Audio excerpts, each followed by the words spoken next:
But I came out of that experience so full of gratitude that I literally had to physically give it to someone else. I needed to ground. So I rolled over and I asked you, we were right next to each other, and I said, "Can I hug you?" Oh, man. And it was a brilliant exchange between the two of us of conscious connection that goes beyond the physical interaction of a hug that we had, where there was some type of metaphysical truth exchange between the two of us that is so much deeper than the physical nature of the reality around us. Totally. What I hate doing is describing an experience, but not actually describing an experience, Yeah, right? And so yeah, I'm happy to share one of mine if you'll share one of yours sure, from the breathwork journey, which is this. absolutely.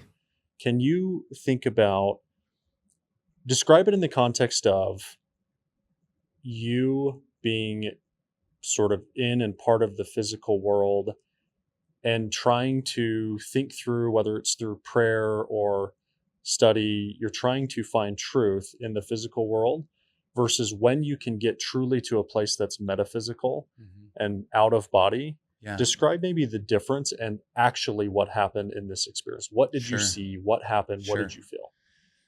So I'm somebody who seeks for holy and revelatory experiences. Those are not achieved through physical means. Yeah. Okay, that's not like, an adrenaline rush or things along those lines. So in our breathwork session, this is the journey I went on. Okay. So for those of you that aren't familiar with holotropic breathwork, Mega. yeah, it's awesome. But it's a form of putting yourself into like a hyperventilative state. Yeah. So it's a heavy breathing. What we were taught is deep breath in through the abdomen, move it to the chest, and then out through the mouth. Okay. And then you're going to repeat that in a quick fashion, kind of a rhythmic breathing motion. Yeah. And what happens is your body starts to, cramp and move in weird ways because it's being like over oxygenated. It's like hyperventilation. Okay. And so you go through this hyperventilative state. And then what you do is you go into what's called a top hold, which is where you hold your breath after highly oxygenating your body. And this enables you to be able to hold your breath for extended periods of time 3, 4, 5, 6, 7 minutes. Sometimes people can hold their breath in a top hold after being highly oxygenated through this breathing state. So for me, what happened was, as I started to get into this breathing state, you start to have some chemical reactions in your brain that start to take place. And so for me, I started to feel this very heavy weight of my inadequacy. So the shortfalls that I have in different areas of my life, whether that was, physically, mentally, spiritually, emotionally, I'm not perfect in all those areas. I strive to be better each day, but I still fall short. And the weight of the gravity of all of those shortcomings started to come to me. So we went into our first top hold. And essentially, what I felt was like the culmination of all of these things coming to a head as it rose through my body into my brain. Okay. And what it felt like to me is we were laying on a little yoga mat. It felt like to me the weight of all of those experiences was crushing me. So it was pushing me down into the ground because the weight of these metaphysical problems that I have was being translated into like a physical sensation. I felt like I was being crushed. And when I came out of that first top hold, when they told us to release it, I was overcome by grief.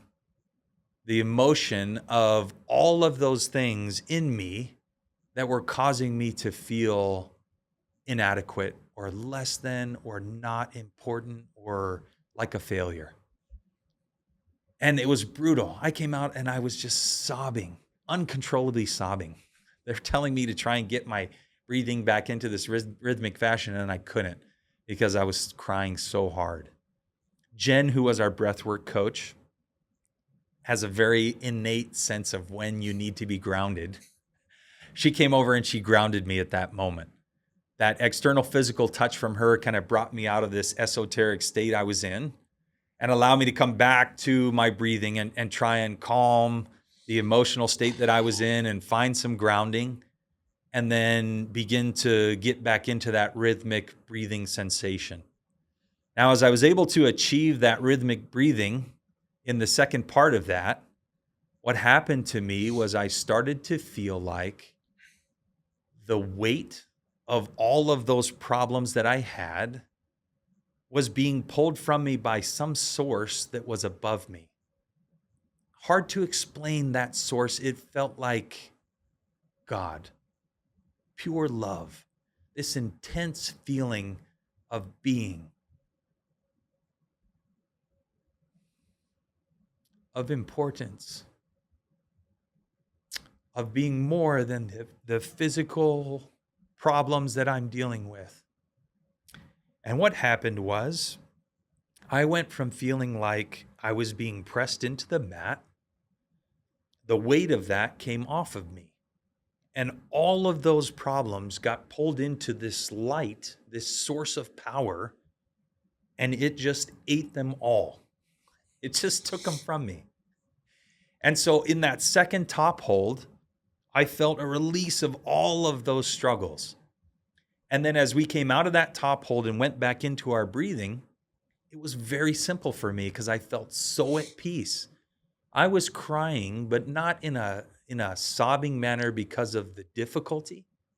I was crying because of the joy I felt, the peace, the serenity that was inside of me of having all that weight lifted from me.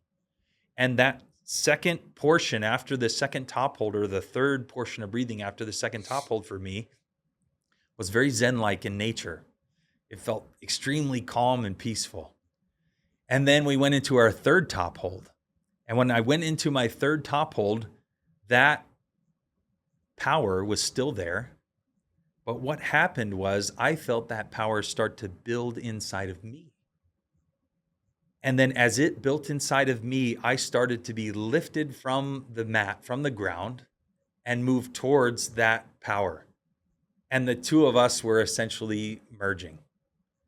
And as I was getting close to that, Jen basically said, okay, let go of that third top hold breath. And I was like, nope. I'm almost there. Yep. And then she said, let go of it again. I was like, nope.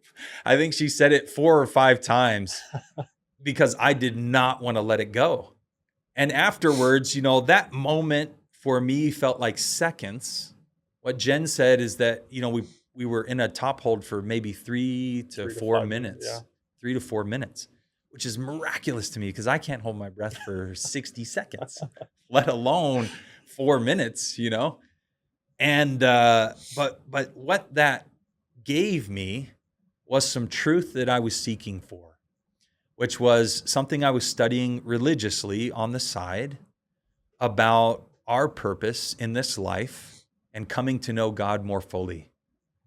And what it confirmed to me was that He is there. And our purpose is to become like Him. And that truth is powerful. It stuck with me. I mean, I can describe the experience intimately. I can remember it like it was yesterday. But I came out of that experience so full of gratitude that I literally had to physically give it to someone else. I needed to ground. So I rolled over and I asked you, we were right next to each other, and I said, can I hug you? Oh, man. And it was a brilliant exchange between the two of us of conscious connection that goes beyond the physical interaction of a hug that we had, where there was some type of metaphysical truth exchange between the two of us that is so much deeper than the physical nature of the reality around us. Totally.